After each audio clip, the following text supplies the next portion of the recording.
अच्छा, कभी कभी ये सोचता है कोई, बोले 10 मिनट महाराज जी के कहने से सबके हित के लिए भगवान का भजन कर तो रहे हैं, तो सब सो हित तो हो गया। अब हमारे आसपास जो है इन पर खूब चिल्लाओ, इनसे लड़ो झगड़ो, सबसे हित वाला काम तो हमने कर ही लिया। अरे जो 4-6 लोग अपने आसपास रहते हैं वहीं पर तो तुम्हारे इस व्यवहार की परीक्षा होगी। एक बात मैं आपको बार बार कहता रहूंगा, रोज कहता रहूंगा, ताकि आप भूले ना, मैं आपको भूलने नहीं दूंगा। अपने मंदिर में बैठकर जो भजन साधन करे हो ना, वो आपका बहुत व्यक्तिगत विषय है, वेरी पर्सनल, उससे किसी को कोई लेना देना नहीं। और एक और बात कहूं, जगन निवास को, जगन्नाथ को भी उससे कोई लेना देना नहीं। मैं सेवक सचर आचर रूप राशि भगवंत। प्राणी मात्र के प्रति सद्भाव है कि नहीं, जीव के प्रति दया की भावना है कि नहीं। दया राख धर्म को पाले, कबीर कहते पहले हृदय में दया हो, उसके बाद धर्म का पालन हो। दया राख धर्म को पाले, घर में रहे उदासी।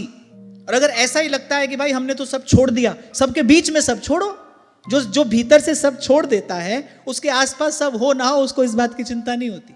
मर्जी हुई जो यार की तो घर छोड़ के बैठे, और मोड़ दिया जिधर मुंह वहीं मोड़ के बैठे। गुदड़ी जो उड़ाई तो वही ओढ़ कर बैठे, और फिर दे दिया है शॉल तो फिर शॉल में खुश हैं। और पूरे हैं वही मर्द जो हर हाल में खुश हैं। फिर रचना मत रचो नहीं। फिर जहां हो, अगर वस्तुतः हृदय में वैराग्य ही उद्भूत हुआ है, फिर तो जहां हो आप निश्चिंत हो, आपको चिंता नहीं है।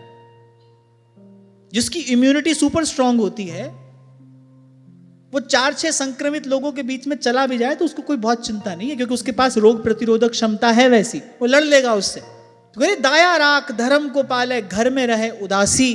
और आखिरी बात, अपना सा जी सबको जाने, सहज मिले अविनाशी। और इसके अतिरिक्त कोई भगवत प्राप्ति का मार्ग हो तो भाई आप जानो, आप समझो, आप चलो। हमको तो यही रुचिकर है, हमको तो यही प्रिय है, यही मान्य है, यही स्वीकृत है, इसी के प्रति समर्पण है। यहां वहां इसको उसको दुखा रहे हो, किसी को कष्ट देते हो, किसी की पीड़ा का कारण बनते हो। मंदिर में बैठकर कौन सा भजन करते हो भाई? वो भजन कैसे मन शुद्ध करेगा? सोचो तो सही, विचारो तो सही, अपने मन से इसका उत्तर तो मांगो। इसको दुखाया, उसको दिखाया, कटु वाक्य कहे, किसी का हृदय दुखा दिया, और फिर भजन करते हो।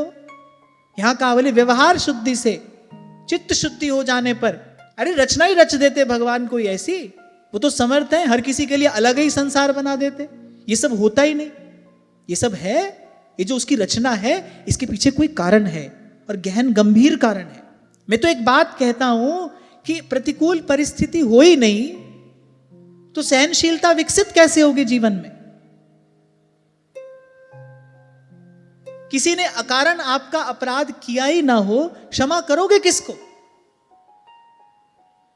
मान लो कोई प्रतिकूल परिस्थिति है ही नहीं, सहनशीलता आएगी कैसे जीवन में? किसी ने आपका अपकार किया ही नहीं है, आप क्षमा करोगे किसको? कोई दीनहीन है ही नहीं तो दया किस पर करोगे? जैसे मैं आपको कहता हूं, लेने वाला कोई है नहीं तो दोगे किसको? अरे ये जो रचा है प्रभु ने, ये इस जीवन को कुंदन बनाने के लिए रचा है। प्रत्येक परिस्थिति जो है, मैं तो बार बार आपसे कहता आया हूं, अनेक बार कहता आया हूं, यदि आप साधक हो तो फिर इस बात का विश्वास रखना चाहिए, मेरे जीवन में जो हो रहा है वो मेरे इष्ट आराध्य की इच्छा से हो रहा है, मेरे जीवन को सुंदर बनाने के लिए हो रहा है। ना भगवान को मेरी कोई परीक्षा लेनी है, ना भगवान किसी की परीक्षा लेते, इसमें उनकी कोई रुचि नहीं है, ना इतना समय है उनके पास। दूरे सृष्टि आदि वार्ता, उनकी कोई रुचि नहीं है इसमें।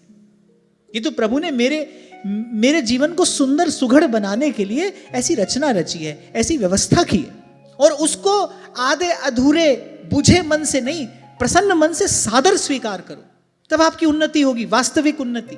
एक साधक का जीवन तो कमल पुष्प की भांति खिला होना चाहिए, उसको देखकर तो किसी में प्रसन्नता, पवित्रता, सकारात्मकता का संचार होना चाहिए।